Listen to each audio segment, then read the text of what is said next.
Nicole, police are telling us that they had multiple 911 calls coming in about a man who was acting erratically outside of this home and who was saying that he had dead bodies inside of his home. So you could still see here this evening that there are a couple of bullet holes in the window here at this house. Neighbors say that they heard gunshots before police got here.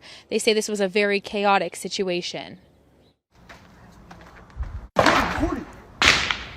A quiet Sunday evening turned to chaos in this Chandler neighborhood off of Chandler Boulevard and McClintock Drive. And then all of a sudden, bam, bam, bam, bam. It was really, truly terrifying. Jeanette Beck has lived in the area for 30 years. She called 911 after hearing gunshots. They got here quick. All of a sudden, here come all the SWAT teams. They had to get in my backyard to aim the long guns over the fence. When Chandler police got to the neighborhood, they say 59-year-old Luciano Gutierrez was standing behind the screen door of his home. They observed him to be highly agitated and armed with a handgun. During these tense moments, police say a neighbor kept walking through their taped-off area.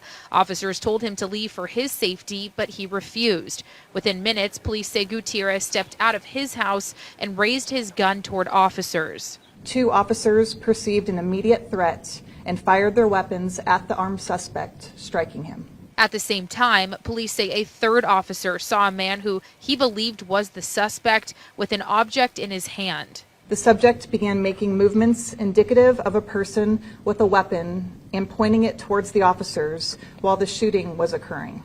Turns out that man was the neighbor who refused to leave the area. Police later found the object he was holding was not a weapon. Neighbors say Gutierrez seemed off that morning and were shocked that things escalated this quickly. But he was screaming really loud and talking about redemption and quoting scripture, and he was like out of his mind.